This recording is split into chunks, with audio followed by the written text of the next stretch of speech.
I still hear her tinkling laughter. I see the light in her sparkling eyes. I listen to her mind ticking with ideas, her body ever poised for a takeoff into roads that lead to her friends' homes. Today, as we gather to remember Mariam Daniels, welcome and thank you for joining us as she walks into the Lord's home.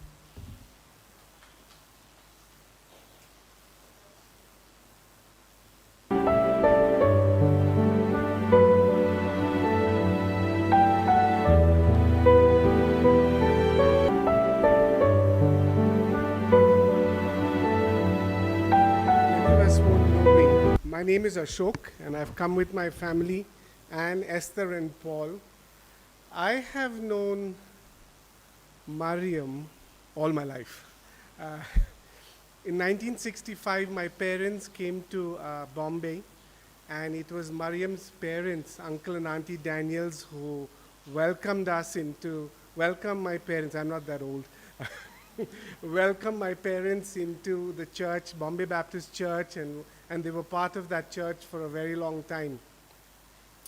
I was born in 68, and Mariam and Jesse were two people who were so deeply involved in my life as I was growing up.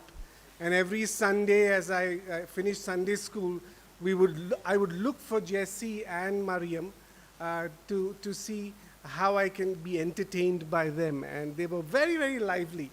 Mariam and, and Jesse would take me to their home, and that was another big thing on a Sunday afternoon to go over to their house and spend time with them. Lovely home.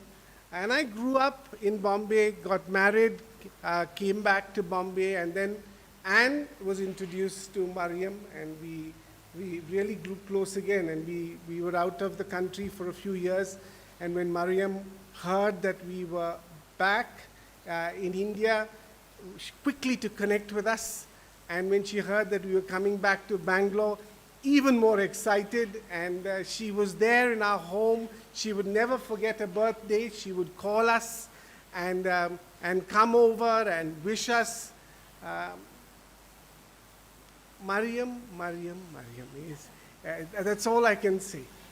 She was so involved with people. Her board games, what is it, Mahjong? Yes, and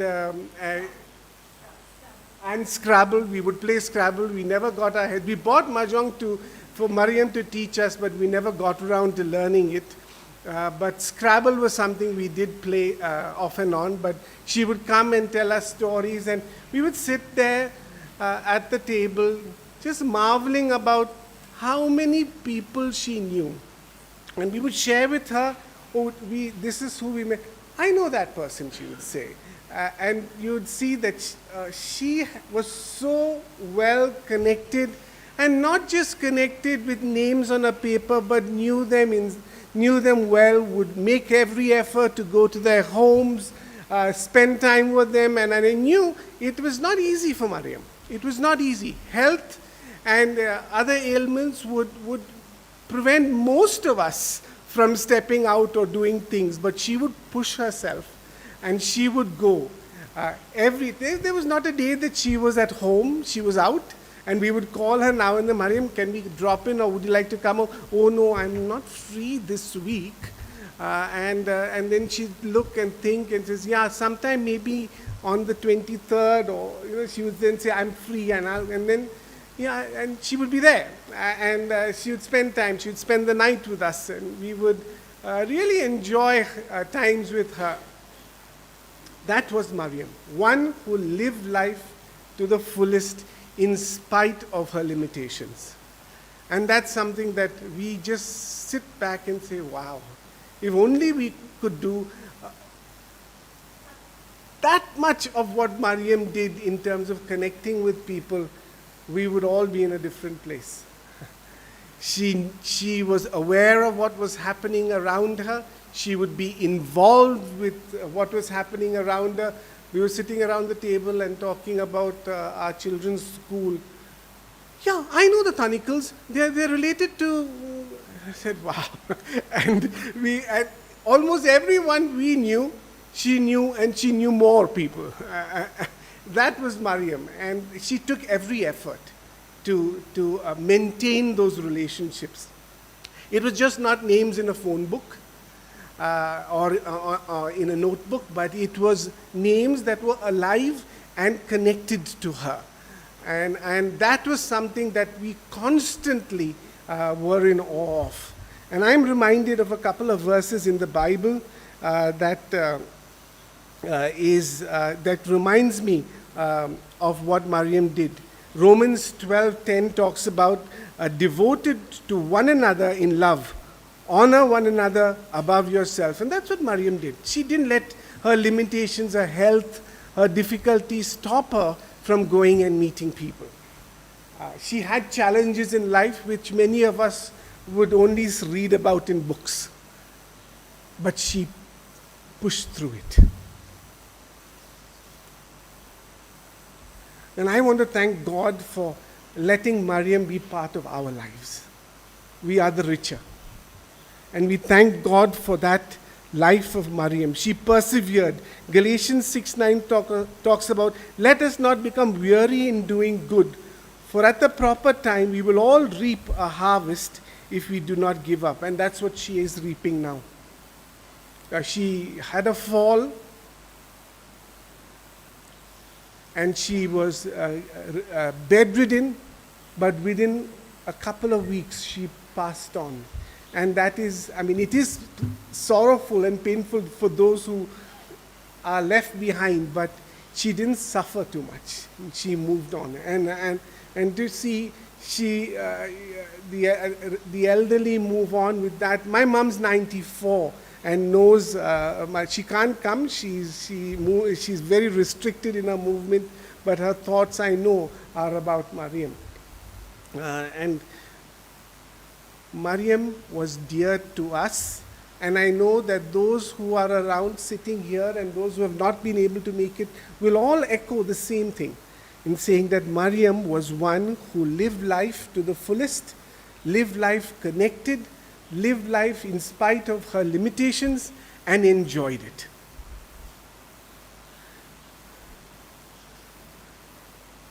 And I thank God. I thank God for what she has done, and I know that Christina here pains for not having mom here and not being able to see mom restored to health. But one thing you can rest assured, she lived life to the fullest.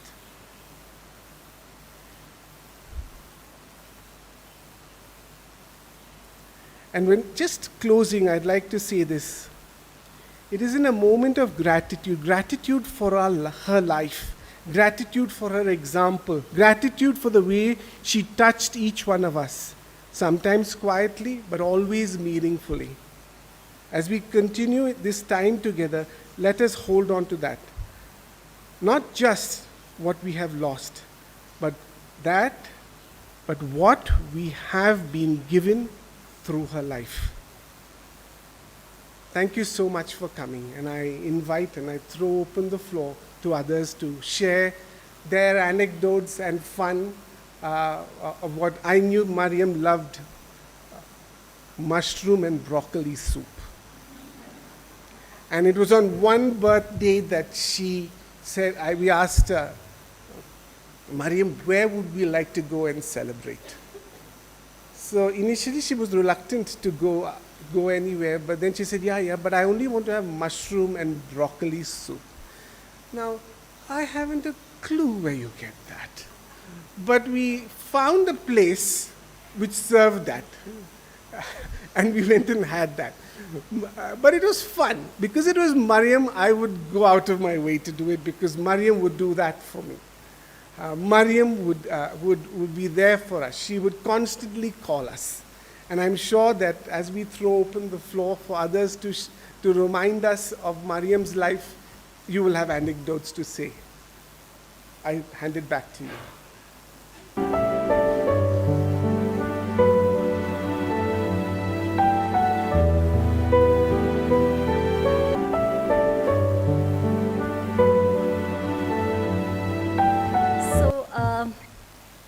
Many of those that are dear to Mariam haven't been able to make it here, and they've sent their memories of darling Mariam.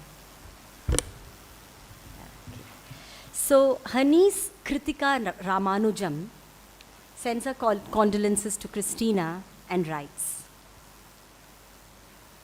"It was good to see a photo of her as an old person with the same mischievous face I remembered. She was a woman of great vitality, energy, and appetite, and resourceful too. I used to think it was a pity she didn't become a lawyer. She would have been a terrific attorney." One time, Krishna, who was a young boy, challenged Auntie Miriam to a foot race on a street in Cochin. She immediately accepted, and they set off running as if with a pistol shot. Krishna ran with all his might. But I watched Auntie Miriam gathering her sari in her hands, in her chappals, her teeth gritted, eyes blazing, furiously storming down the street to try to win the race. Which she did by 2 paces. I thought that was amazing of her.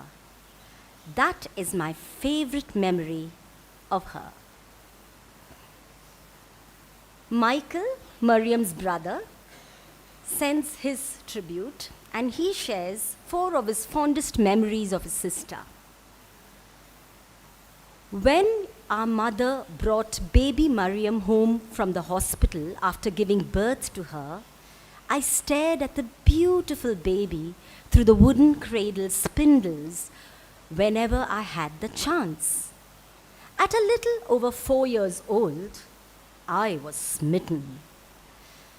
When Mariam was pregnant with Christina, I was told that she read the Times of India, Deccan Herald, and other newspapers aloud to stimulate the fetus's brain development, as parents in India have done for ages, through chanting and singing. Mariam became a hero to the rest of the Daniels family and me when she successfully mounted a legal challenge to the restrictions on divorce for India's Christians who were married in church. Her outgoing spirit embodied gregariousness.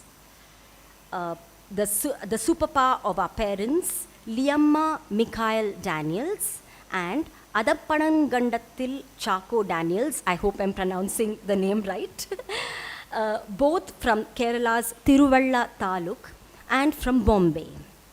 With it, Mariam distributed more of my books than anyone I know.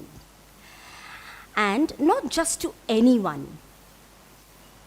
"Who do you give my books to?" I asked her once. "Only to people who love books," she replied. "Send me 50 copies. So, Michael has come up with a new book, and he's written the prelude to the book, preface to the book, and this is how it reads. In loving memory of Mariam Daniels of Bengaluru and Bombay, 1947 to 2026. My beloved younger sister, whose outgoing spirit most embodied gregariousness, the superpower of our parents, Liamma Mikhail Daniels and Adam Panangandithil Chako Daniels, both of Bombay and Kerala's Tiruvalla Taluk, India. With it, Mariam distributed more of my books than anyone I know. And not just to anyone. Who do you give your books to? Give my books to, I asked her once. Only to people who love books, she replied. Send me 50 copies. As a book lover herself, taking after our eldest sister, Molly Daniels Ramanujam of Bombay, Chicago, and Northfield, who, in the Indian tradition, was a second mother to her, Mariam also treasured my books on the bookshelf in the home library. Mariam dear, here's my latest book. Will it fit into your forever bookshelf? Her sister Jessie sends a memory of her from Bombay. She writes, "Unlike most Malayali families, we addressed our siblings directly by their name, from the eldest to the youngest. I was just Molly James, Michael, Mariam, Roy. Mariam was born 18 months before I came around, taking away from her our mother's attention and comforting arms. Of course, this created an upheaval. But my sister always showed a real concern for my well-being. So, despite the sibling rivalry that exists between us in our early years, I often found myself calling her Chechi. I miss my Chechi. I am sad she is no more around, and there are many regrets. To Christina, her brave daughter, I want to say, for all the pain and struggle you have been through, much more so in the last 4 months, I pray your Heavenly Father will gift you beauty instead of ashes, the oil of gladness instead of mourning, and a garment of praise instead of a spirit of despair. Mariam was much loved by many. May this evening turn out to be a beautiful ode in memory of your mother. Thank you, Christina, for all that you have worked towards making this evening happen. You have done us proud." May I call Cuckoo?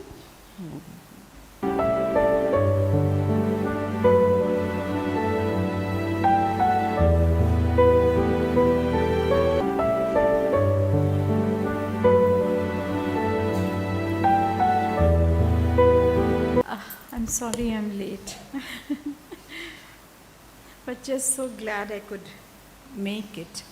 A very special evening, and yes, just remembering this dear girl, Mariam. So, when I think of Mariam,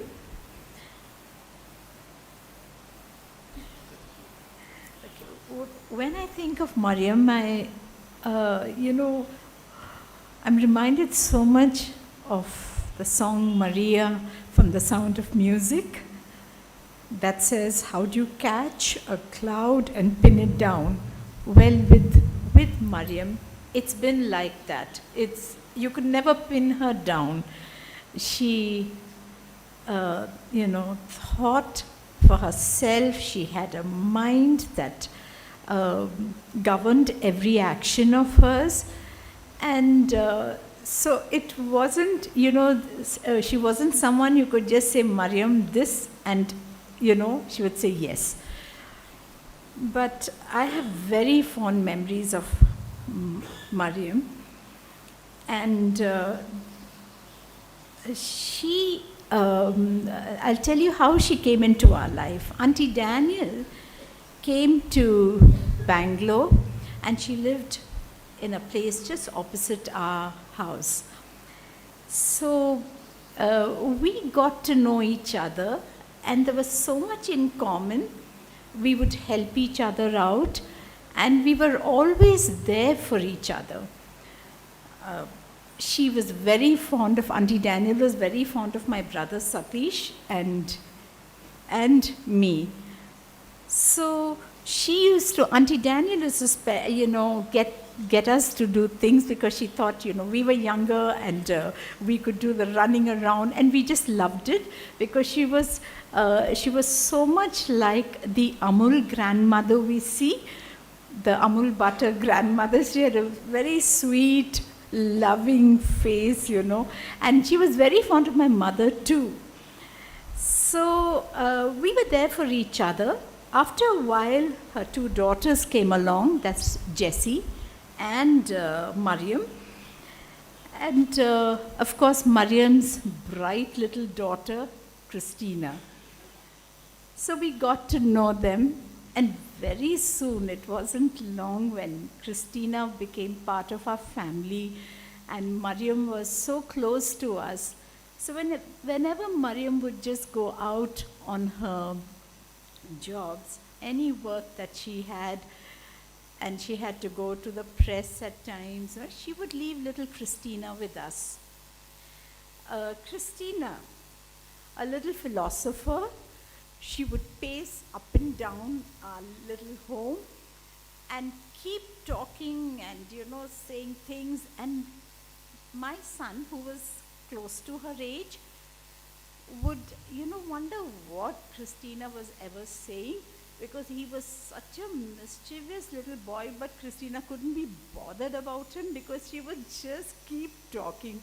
And I would tell myself, this girl is going to be a professor. She's going to be someone who would just be there to, I kept thinking of her like this, because I just couldn't imagine a little girl who would just have so much to say, talk, and half the things I didn't understand.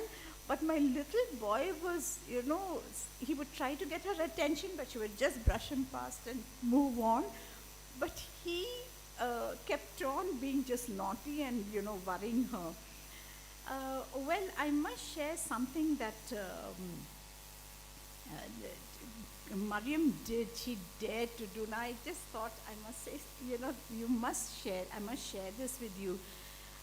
One day, she says, Cuckoo, you have been keeping Christina. You've been taking care of Christina. I said, no, it's such a joy to have the little one with us.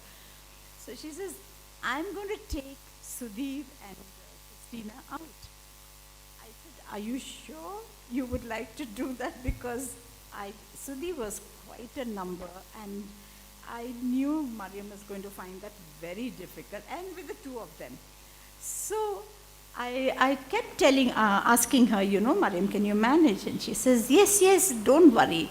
And where did Mariam go? She went to Jamal's, and I don't know how many of you all remember where Jamal's is. Taking two impossible children, particularly Sudhir. I didn't know she was going there. Anyway, she held them both and she took them into Jamal's, and both decided to play hide and seek in a place that's flooded with lovely crockery and curios, and they both ran around, and then Mariam was so busy looking around and all till she heard a crash. And a huge vase, beautifully carved vase was broken. And both of them just stood and looked at it. So she said, did I get hurt? Come on, hold my hand. And she just ran out of the shop because she was so embarrassed. She got the first auto and she ran home. And when she got home, she says, Cuckoo, I wish I had listened to what you had said, because I didn't know. I was so embarrassed and I was so worried he would call me back to pay for it. So she says, I just brought them home, and then she left Christina with us. I said, Christina, what happened? Christina was not worried. But Sudhi, he knew he had done something. And so he was very quiet for a while, but Christina said, don't worry. And she gave him a pat, and they both were fine again. But that is an incident, and Mariam never took Sudhir out again because she was really, really worried. Okay, Auntie Daniel moved out of Bangalore, and with that, there was a lull in our relationship. We hadn't met them for quite some time. But Mariam came back into our life. I kept in touch with Jessie, just sending her letters because there weren't any mobiles, no phone calls that we could make. But we would write to each other, and that's how Jessie and I got close to each other. But Mariam came back, and we used to spend several moments just sharing, talking. She would just, share her heart out. She was so fond of reading, and she would talk about her sister, her brothers, and Jessie, her sister Molly, who, wrote books. She shared a book with me, also one of Molly's books. And so we used to spend quite a few evenings together. Mariam was also very attached to my mother. They used to play Scrabbles. My mother she passed away in 1923, and she was 100 years 5 months when Mummy passed away. But Mariam played with her, I think, till Mummy was 95. And they both used to have lovely games playing Scrabble with each other. I was away, but Mariam kept in touch with me when I was in Dubai. But when I returned, Mariam continued, keeping in touch with me. We hardly met, Mariam and I, but she would call me often. And she would share so much about about going through, and also the lovely videos she used to send me, some lovely Christian songs. And every time she reached a kind of a crossroad, I would just keep pointing her to Jesus, and I would tell her that, He will lead you, He will show you the way. And so that's a relationship we had. Whenever she kind of needed some kind of comfort, she would just call me, and we would, spend time over the phone. She just held Christina so close to our heart. She thought the world of Christina. She was so glad God gifted her with such a talented daughter. And I agreed with her. She had a heart also for people who were going through difficulties, and she also had, she would also say, I talk about about injustice and about things that are going wrong, and in the community, in the larger community, and that used to disturb her so much. What I loved about her was she had a very genuine heart, and that's what I liked about her. Very sincere, very straight, very genuine, and I just, that is something you don't really find in many people, but I found that in Mariam. And I miss her calls so much.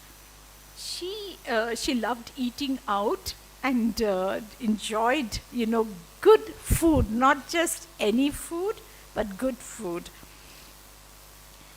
I do hold her very, very dear to my heart, and I keep thinking of her. I really do miss her calls. Even before she passed away, she had called. She used to share obituaries. It used to come so often, and I used to say, Mariam, each time I get a message, I'm getting worried now. Again, you're sending me another obituary. And then she used to say, yeah, Cuckoo, it's so sad. We have lost this one again. And so that's Mariam. And Mariam, I can only say that, I can again sum this up about this dear girl, that, how do you catch a cloud and pin it down? Thank you, Christina.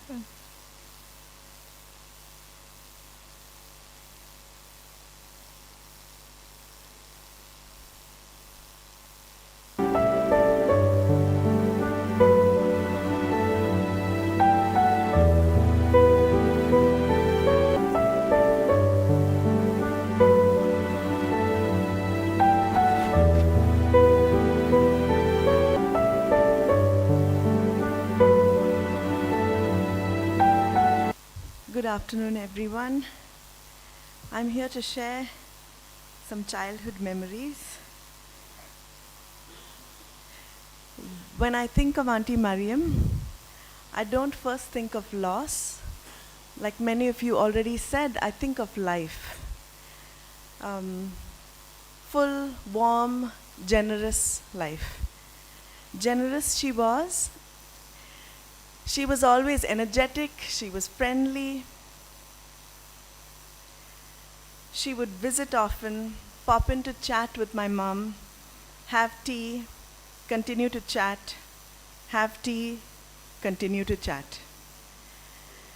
My dad worked in the Gulf and was home a very few times a year whenever he could manage it for short periods. So for all practical purposes, both auntie and my mum were single mothers raising single daughters. But I think the similarity ended there. One of the reasons I looked at Auntie Mariam with awe was because of how different she was. She was a really social person, while my mum was reticent. She enjoyed a full belly laugh, while my mum could at best manage polite grins. She seemed carefree, while my mum had 500 things going on. Auntie was a lady of leisure. My mum was always racing the clock.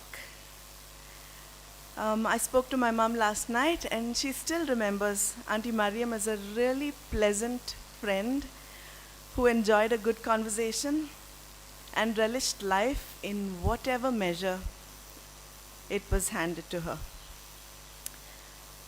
When Christina would come home for the holidays, Auntie would take the two of us out for a movie and lunch. We didn't go to Jamal's, thankfully. I don't know how often, but whenever we did, it was really memorable. The auto rides, the Hindi movies, the Chinese lunch, plus fizzy drinks. I think Gold Spot and Limca at that time. Water was the gold standard in my house. I was not allowed to drink sugary drinks. So Auntie Mariam was like a fairy godmother. In fact, she would insist that I have a drink. She would not accept that I wanted water. So of course I had to oblige. She was older than me. And she was... Okay. And she was compelling.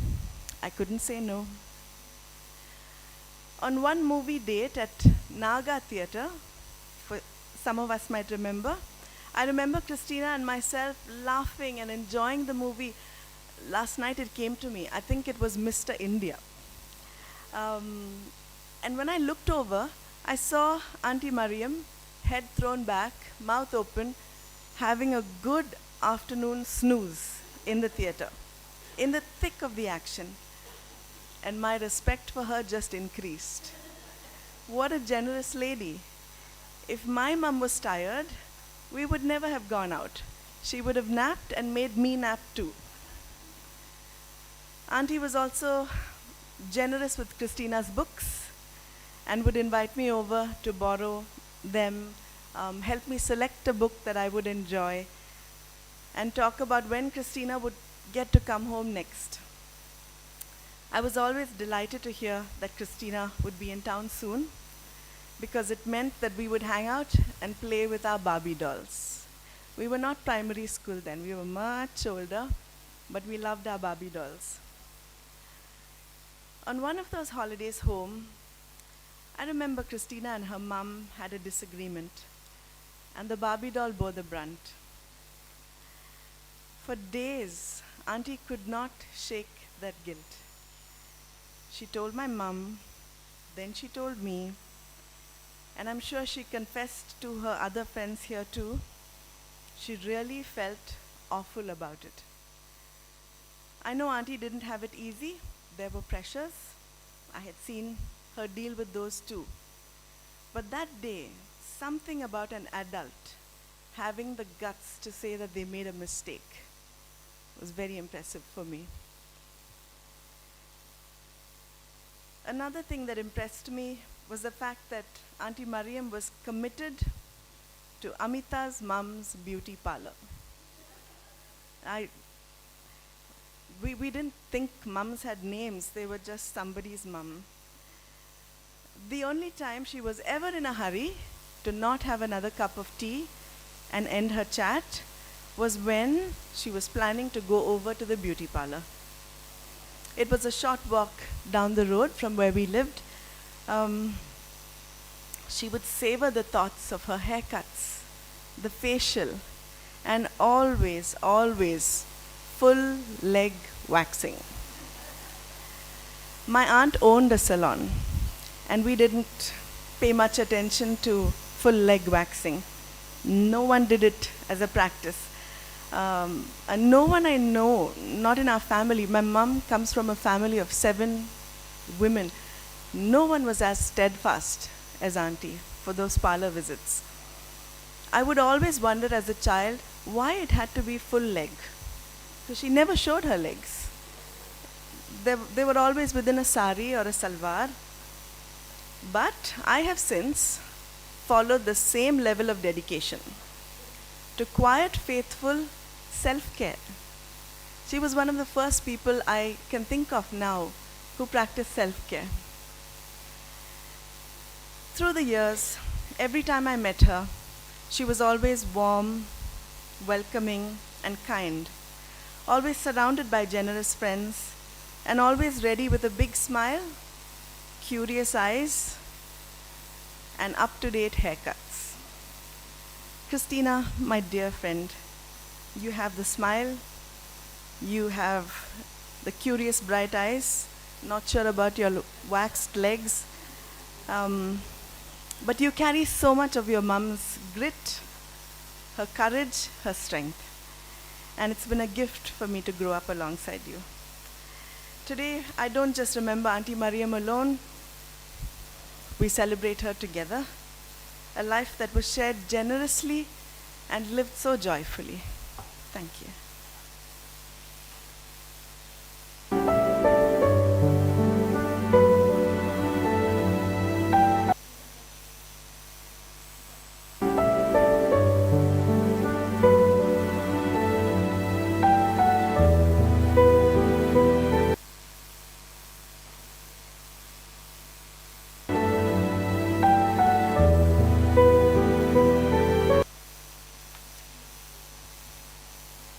Good afternoon, everybody. My name is Ashirvad Nawaz, and I am a very dear friend of Mariam and Christina. I've known them for over 30 years, 30 or even 40 years. My mother, her name was the late Miss Leela Nawaz. She was actually the person who got a divorce for Mariam. And then after the divorce, Mariam and me became steadfast friends. And of course, Christina came into the picture, and we were just a wonderful family friends, and we had wonderful times together.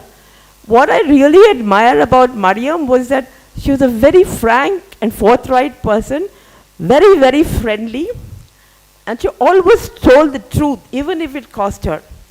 And after I came to know Christina also, and I just loved Christina like anything, because whenever I invited her for my 50th birthday, she came.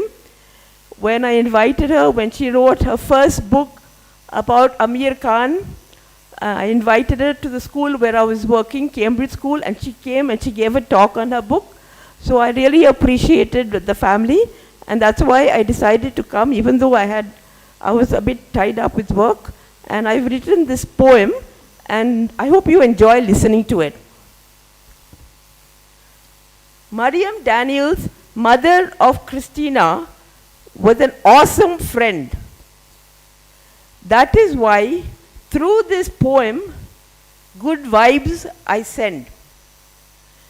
Mariam was like me, stout and plump, and oh, so very nice and kind. Just like her daughter Christina, Mariam had a distinctive mind. Mariam was a great champion of women.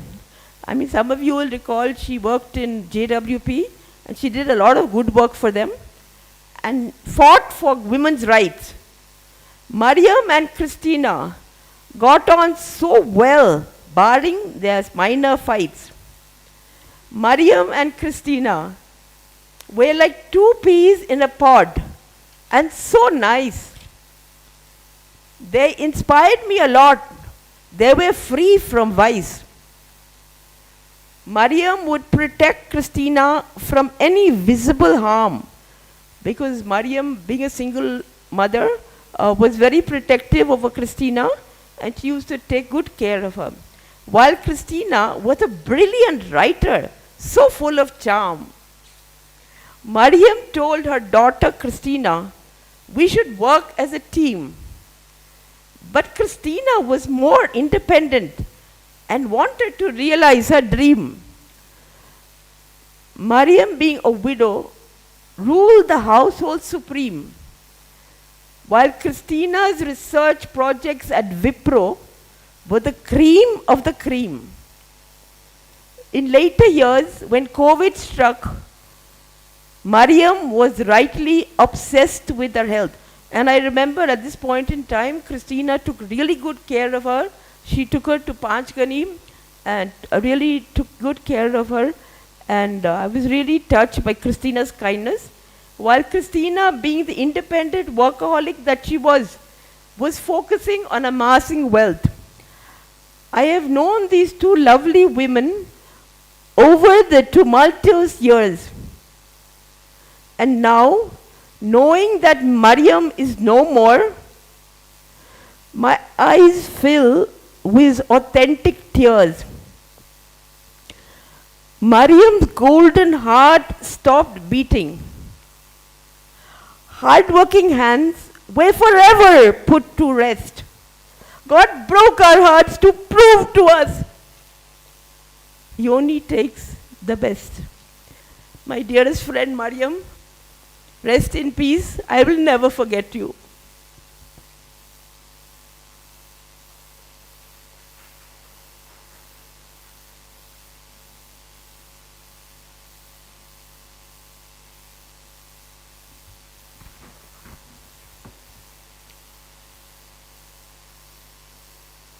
So today I'm in the presence of people who loved my mother, knew her strengths, her weaknesses, but still loved her completely. And so to everyone here, there's lots that I don't have to say about my mother because you all know all of that already. So that makes it so easy for me in a way to address everybody here. But also what I really want to thank everybody in this room for, because as I look, and I see so many faces, what I really see are people who over the years had great friendship and love, for and with my mother. And I want to thank you for that, because I know that truly blessed her. My mother was one of 6 children, and she came from a family where she was, in a way, in between. There were 3 elder and 2 younger. They were a family of writers, poets, artists, actors. And I say this with full responsibility because even though my Uncle James was a doctor, what he really wanted to be was an actor. Now, in such a family, my mother had bits of all the different things that her different siblings were. But I think if there was one thing that set my mother apart and was her special gift, and I think everyone in different ways has already spoken about it. I believe it was my mother's ability to live life fully. I think that was my mother's special gift, because it's not something that comes very easily to all of us, to any of us. But I think my mother truly did that. She lived life to the fullest. I remember there was a time many years ago when I was in an intense argument with my mum. And I don't remember what the argument was about, because somehow these things, at the end of the day, in the context of things, really don't matter. What you were fighting about, what it doesn't matter. But somewhere in the midst of that conversation, my mother said something to me that was very beautiful. She actually looked at me, and she looked at me very quietly in the middle of this intense argument. And she said, Mole, you know, in my life, I have no regrets. That statement she made in the middle of an argument is something that, though I've forgotten what the argument was about, that statement is something that has stayed with me. Because how many of us can really look back at our lives and say that, you know? In my life, I have no regrets. I feel that's such a huge, huge thing to say. Growing up, I don't, this is no secret. My mom and I, as a family, we didn't really have much money, you know. Sometimes maybe not even enough for dinner or something like that. But in spite of that, something that my mother always spent on every month was a book. She always bought me a book. Whether she had money or didn't, that was something she always bought me. So, you know, it's very interesting. Like, I think that lots of the kids I went to school with or things like that might have had better clothes or might have had better cars or things like that. But I always had the best library, you know. And different friends of mine, in a way, have told me about this at different times. But that also shaped my friends and it shaped the things that they read.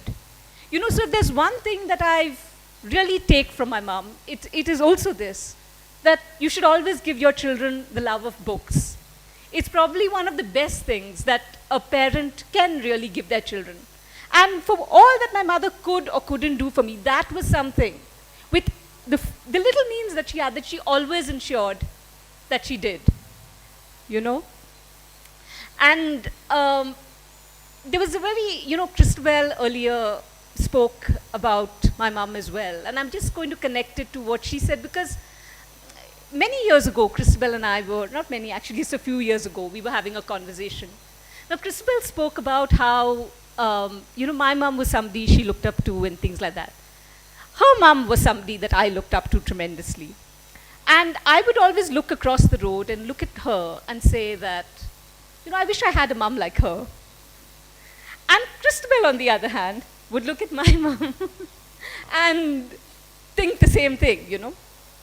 But I think that something that my mom did, and which Christabel did touch on in a way, was she was a different kind of mother. You couldn't take her and put her into a box and say, this is what a mother should be, or this is, you know, what the ideal is. My mother did it her way, you know. And one of the many things that she did was, there are parents who protect their children and keep them, you know, keep them at home and save them from the world. But my mother wasn't like that. When she went to work, I went with her. When she worked on her cases, like she did work on women's rights for much of my early years. When she went, let's say, to lobby the government, she took me with her. So I have this very vivid memory of a time when we were waiting outside the Chief Minister of Karnataka at that time, Mr. Ramakrishna Hegde, his office. We were waiting and waiting for him to come, and he finally did. And he saw this lady standing with this little child. So I remember him pinching my cheek like this and saying, why are you brainwashing this little girl?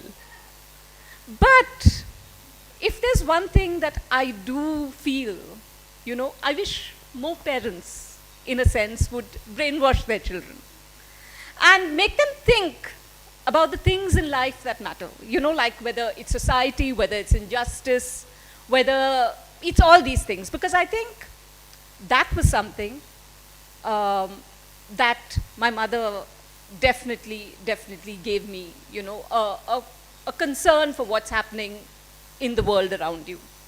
And over the years, I think that if there was one thing that gave my mother great pride, more than anything else, was that moment when, you know, so wherever I lived in Bangalore, the place where I always voted was from the house where my mother lived. So my mother was one of those people who was, she's one of those people who's the first people to go to the polling booth every time to vote. You know, she's that kind of person. And so she would go, vote, and then she would wait. She would wait till I come. And her moment of pride was actually that moment when she walks with me to the polling booth. Because, here's somebody who I have taught that this is something that you should do, And connected to this, many years ago, I remember the first time I got onto a voters list, right? And I got my voter's ID. Something that happened was, there was some mistake and they were telling me it couldn't be done. And so, so I came out and I told my mother, they've told me that it's not possible. There's some mistake with my name. And so I don't even remember what the problem was. But there was some problem and they had told me it can't be done. So I came out and I told her, they've told me, it's not possible. So she said, no, go back in there and fight. Get it done. So I went back in there and I fought. Not fought, but I argued the case. And it got done. And then I came out and I said, yeah, it got done. So she said, yes. How can you give up so easily? So I think that in a lot of the work that she did, for instance, even, people have talked about her divorce, which was a long divorce. There were lots of times, in those years, the law for Christians was very difficult. You either had to prove adultery or you couldn't get a divorce. She persisted. And she got her divorce. Now, I'm not saying that that is an achievement. That's not what I would say. But what I would say is that the laws for Indian Christians who got married in church were very difficult in those years. And her case became a precedent that changed that law. So in that sense, her thing to go there and stand and fight made it easier for women who may need that help in the future, So I think that that's something that, to never give up. I think that was something that my mother taught me, to never give up. But even more importantly, what I would like to do like her is look back at 78 years, like my mother could at the time when she passed away, and say, I have no regrets. I think that would be the most wonderful thing that any of us could do.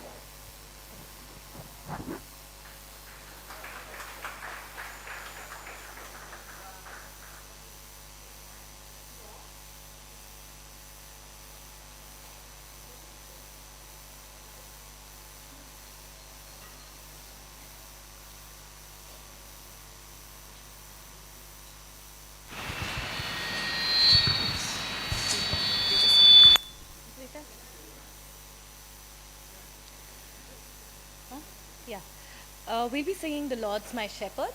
Please open it on your mobiles and sing with us.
Turn the volume down.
So, as Mariam, our darling Mariam, walks into the Lord's home, we all have so many beautiful, fond memories of this childlike auntie. You know, the auntie who was so full of enthusiasm, so full of, you know, always something naughty to do, because here she was, a lady who had a body full of blood sugar, high blood sugar, and she'd land up in Koshis, where I would bump into her all the time. And she said, she'd tell people, she'd call Jasmine, her niece, and say, she's my daughter's soul twin. She looks exactly like her, you know. She called me across and says, I'm going to eat Christmas pie today. Is Prem around? You know, so, and she'd always call me secretly and says, Nimi, could you pass on a few more copies of Mind Blogs? I've got to give it to that one, this one. You know, so without Christina's knowledge, we've had a lot of little sly interactions with Auntie, doing all these very good things for us, but also having a fantastic time in life. And one of my fondest last memories of her was in Koshis, when we met together with Jasmine. And it was just at Christmas time, and Prem had sent across a Christmas pie, and Auntie enjoyed it. I said, Auntie, you're going to have the whole pie? I said, yeah. And they left some. She had half of that as well. And I said, what about your diabetes? She said, it's okay, you know, better to live like this and die than, you know, not have sweets and die. I mean, who does that? You know? And then she had a friend visiting from Finland. So the following day, she said, no, from today I'm not going to have sweets. But I saw her again the following day. She was sitting across the table, and she waved to me, and she introduces me again to her Finnish friend. And that lady has come with a whole box of chocolates all over again, which Auntie takes promptly and walks across the street. I help across the road, and she goes in search of her dear friends, Shanta Kumar and Hari Kumar and Tilak, probably in Deccan Herald. So, with books in her hand, with sweet in her stomach, she was on the go, and that's how she went. Our beautiful favorite person.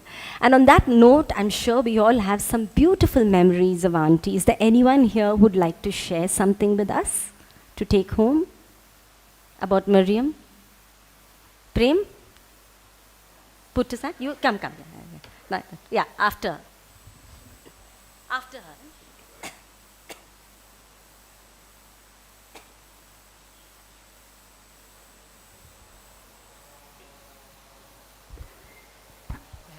Thank you, Christina, for inviting me. And I'm here in these bright colors to celebrate Mariam and her life. I got to know her more than 30 years ago when we worked together as colleagues in the Joint Women's Program for Women's Empowerment.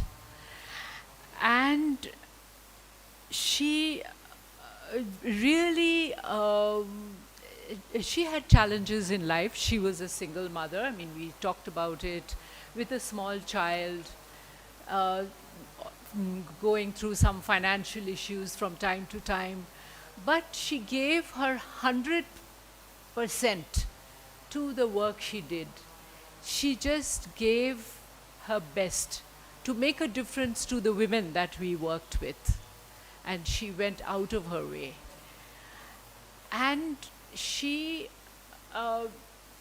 never allowed whatever we were going through or she was going through to affect the confidence that she always had, and the values that she lived through all her life, and gave all that she had to her daughter, Christina.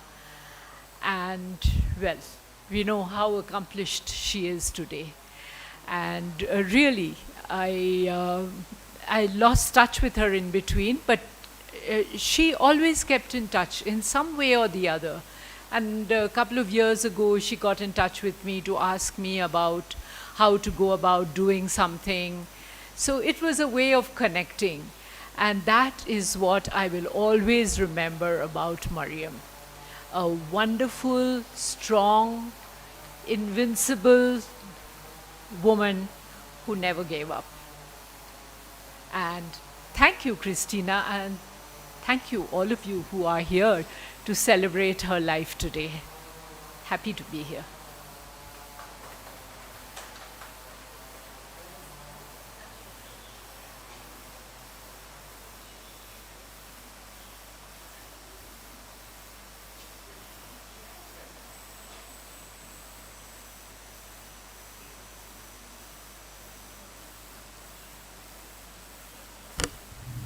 Well, thank you, Christina. Thank you for having me. And it's good to see you all. In some level or the other, I know we're all connected. Yes, and I got to know Auntie Miriam actually way back when my aunt married into the family and came, from Bombay. That was, I think, their common connection. Other than that, the YWCA. Yes, I think, Auntie Miriam was very involved with that. My mom and my aunt and all of them were part of that. And then, of course, Auntie Miriam, as I used to call her favorite place to come and enjoy a treat was at Koshi's, right? Now, one of the things that I really admired about her is not just her tastes in food, but her ability to tell me exactly what was wrong with what. She didn't mince words, right? And so whenever I had something new cooking or something, I'm always fiddling around in the kitchen. If I got a chance, I would bring it to her to taste. Yeah, and I would be guaranteed a very frank, and personalized opinion, right?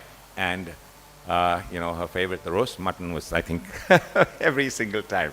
And it truly is one of the things that keep us alive and keep us going, because a lot of people come, they have their meal and leave, but to get a frank and real opinion and have a standard that we needed to maintain. And so every time she comes in, I go running into the kitchen and say, Kochama vannittunda. So, everybody is on their toes, and see that she gets the best service. And yeah, once in a while I'd get a story, or a little musing about the young girls of today. So yeah, always, like said, live life to the fullest. And I think that is an example that all of us, and she did follow some of my adventures, through my aunt, and she'd say, you must behave, okay? I remember that, my younger days. Thank you all for being here, and thank you, Christina. A life to truly be celebrated and followed, yes, in spirit, yes, and in actual life. Thank you. Thank you for being here. Thank you for having me.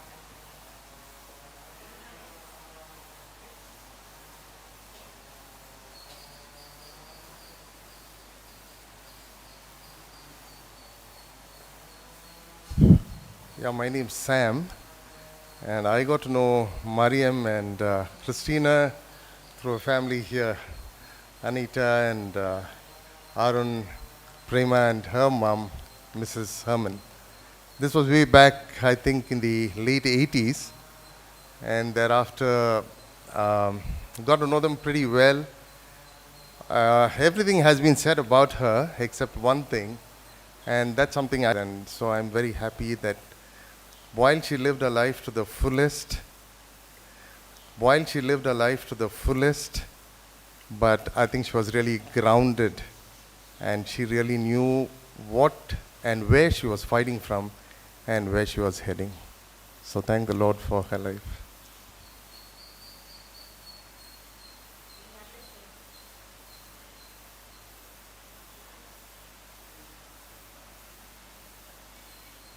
Anyone else like to share anything?